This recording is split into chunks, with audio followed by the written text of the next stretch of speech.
Саламатсыздар, урматтуу мекендештер. Мен Кубанычбек Осмонбеков, Кыргыз диаспора кеңешинин төрагасы. Кыргызымда улуу сөз бар, жаман айтпай жакшы жок деген. Ошол боюнча бүгүн биздин темабыз жүк 200 боюнча болот. Орусча айтканда груз 200. Көп мекендештер тилекке каршы чет жерге эмгектенип жүрүп, маркум болуп Кыргызстанга сөөгө кетип атат. Ошого быйыл Кудай буйруса тыйынды ошол өлгөн жеринен алат деген мүмкүнчүлүк болот деген жооптор бар эле. Өткөндө февраль айында ажообуз келди эле. Ажообуз ушунда Кыргыз элине, диаспорага сөз берип, ошол жерде чечип берем деп. Кудай бурса ал суроо дагы чечилиптир. Ошо менен бизде бүгүн ошол маекти куруу үчүн Кыргыз Республикасынын элчилигинин пресс катчысы Назгүл Жусупбакунова айым. Назгүл айым, саламатсыздарбы?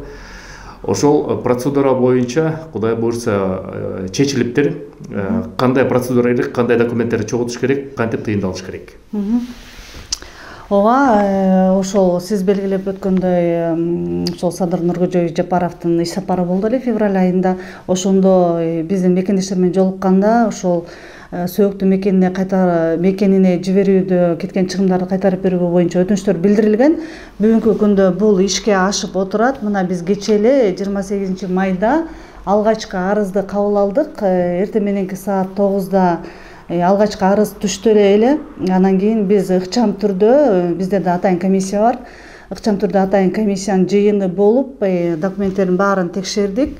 Анан бүт документтердин баары жайында болгон үчүн биз ушул борбордук аппаратка, Тышкы иштер министрлигине билдирип, сөзсүз түрдө билдирип коюшубуз керек. Анткени базага киргизет, билдирип, андан кийин түштөн кийин эле акча каражаты алардын атайын эсебине которулуп калды.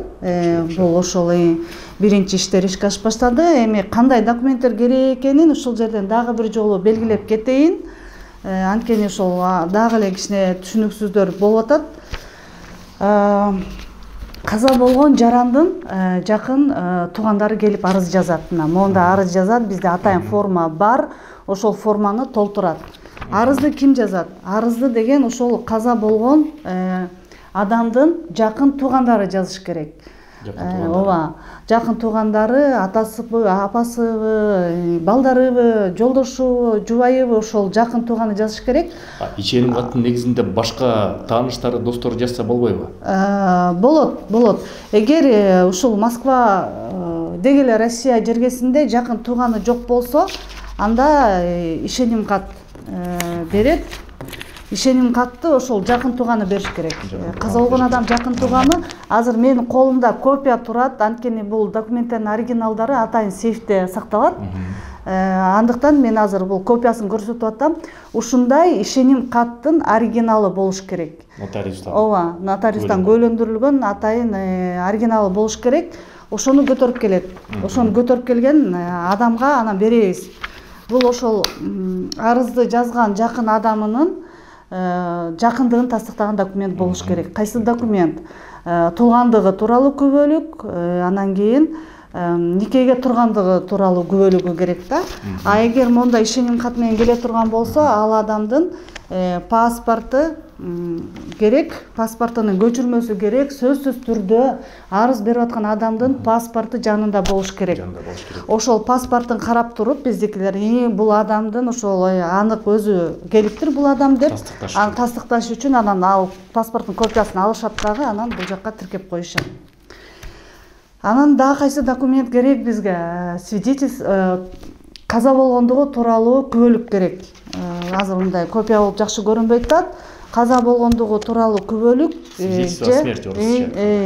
же болбосо справка о смерти деп коебуз. Каза болгондугу жөнүндө маалымдамасы керек болот. Эки документтин бирөөсү керек, бирөө же экөөдөн келиш. Экөө болсо деле жакшы, болбосо экөөнүн бирөөсү керек бизге. Экөөнүн бирөөсү, бул дагы ошо нотариустан көйлөндүрүлүш керек. Ушул документтерди топтоп келсе эле, документтердин баары жайында болсо, акча каражатын дароо которо турган мүмкүнчүлүк жаралды. Учурда ишке ашып жатат мунун баарысы. Ошондо тыйым маселеси болсо, ошол документтерди силер центрге жөнөтөсүңөр, борборго тасталып келип эле тыйым ошо 1 күндүн ичинде которулат экен. Кайсыл жерге которулат? Жок, биз документтерди борборго жөнөтпөйбүз. Биз документтердин баарысын топтоп, элчиликте калат документтер, биз болгону аларга билдиребиз. Ушундай каза болгон жарандан арыз келип түштү. Аларга ошол сөөгөн мекенге жеткирүүгө кеткен чыгымдары төлөнүп берилери ырас депчи, анын базага киргизилет. Канча өлчөмдө тыйым бөлүнүп атат, же болбосо ошону тастыктаган документтер керекпи? Ооба, бизди мына кечээ алып келишти, накладной деп коет го. Ошол алып келишти, ошо кеткен чыгымдары канча эсептеп көрүп, биздин жанагы атайын эсепчилерибиз эсептеп көрүп, анан кеткен чыгымын ошону кайтарып беришти. Бул деген 70 миңден өйдө. 70 миңден өйдө. 70 миң сом. Ооба. Мен ушунусун такташ керек. Ошол 70 миңден өйдө бул регионго жараша. Регионго жараша тарифтери 70 миңден өйдө кетет да. Эгерде биздин маркумдар башка Россиянын региондорунан каза болуп калса, анда алардын процедурасы кандай болуп калат? Ошол жерде биздин мына элчиликтин 10 точкасы бар. 10 Россия Федерациясынын, Кыргыз Республикасынын Россия Федерациясындагы элчилигинин 10 кеңсеси бар. Ошол кеңселерге кайрылат. Жакын кеңсеге. Генеральный консулство. Ооба. Ошолорго кайрылышат, консулдуктарга, жана кеңселерге, бөлүмчөлөргө кайрылышат. Ошол жерден кабыл алышат.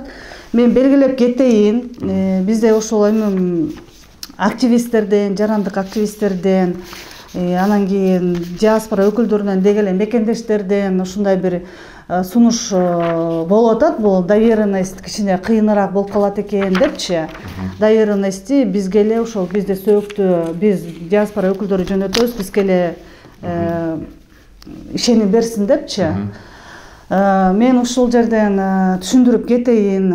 Сөзсүз түрдө мыйзам боюнча токтомго ылайык жакын тууганы болуш керек. Эртеңки күндө буларга акча берилип калса, эртең ошол жакын туугандары чыгышы мүмкүн. Биз ала турган акчаны башкалар алып кетти деп. Ошон үчүн мындай нерсе ишке ашышы мүмкүн эмес. Сөзсүз түрдө жакын адамы же болбосо жакын адамынан берилген ишеним кат сөзсүз түрдө болуш керек. Бул мыйзамдуу түрдө. Эртең ар кандай талаш тартыш маселелер жаралбаш үчүн. Демек, туугандар, кыскача айтканда, биз бул кайсыл документтер маркумду сөөгүн жөнөтүп, жана тыйымды алуу үчүн астына ссылканын астына дагы толук документтер кандай керек жазып коебуз. Андан тышкары ишеним кат болсо, ошо маркумдун жакын тууганынан атынан эле берилет экен. Себептеген башка тааныштар, башка жерлерден тыйымдарды алып кетип, баягы чыр-чатак болбосун деген ой менен. Мен туура түшүндүмбү? Туура түшүндүңүз. Ошон үчүн бул дагы бир жолу белгилейин, баары мыйзамдуу түрдө ишке ашышы керек. Болбойт, мен сөөктү жөнөтүп атам, биз жоопкерчилик алганбыз, бизге эле акчаны берсин, андай болбойт. Баары мыйзамдуу түрдө документтештирилип, анан кийин таризделиш керек. Мен дагы бир жагдайды белгилеп кетейин. Россия Федерациясынын жарандыгын алган биздин мекендештер бул ошол сөөктү мекенде кайтарууга кеткен чыгымдарды ала алышпайт. Кыргыз Республикасынын жарандарына гана бул. Буга чейин ошо сөөктү кетириш үчүн биз диаспора өкүлдөрү, коомдун жетекчилери өз каражаттарын чогултуп жөнөтүп турчу эле. Эгерде биздин Кыргызстандын Кыргызстандын мекендешибиз кыргыз болуп бирок жарандыгы Россия болсо, анда коомдук уюмдардын жетекчилерине кайрылсаңыздар болот. Бул жерде мекендештер Кудайга шүгүр көп эле, алар да жардам берет. Сөөктү жөнөткөнгө Кыргыз диаспора кеңешинин өкүлдөрү жардам берүүдө буга чейин. Андан тышкары башка коомдор да бар. Кыргыз конгресс коому, Кыргыз биримдик коому, алар дагы өзүнүн деңгээлинде чоң салымын кошуп жардам берип жүрөт. Аларга да чоң рахмат, Алла ыраазы болсун. Жаман иштер болбосун, мекендештер, маркумдар болбосун, баарыбыз аман эсен иштеп, эмгектенип, жана аман эсен Кыргызстаныбызга кайтып кетели. Сак саламатта болуңуздар. Назгүл айым, толуктап койчу сөздөрүңүз барбы?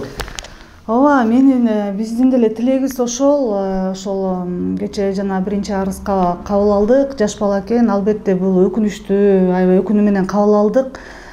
ушундай сиз айткандай жүйкө күчөз болбой эле койсун, мекендештерибиздин баарысы ушул жерде биргелешип ынтымакта өздөрүн иштен алып барып, андан кийин өлкөсүнө, мекенине аман эсен кайтып барышсын. Рахмат. Сак саламат болуңуздар мекендештер, аман болуңуздар.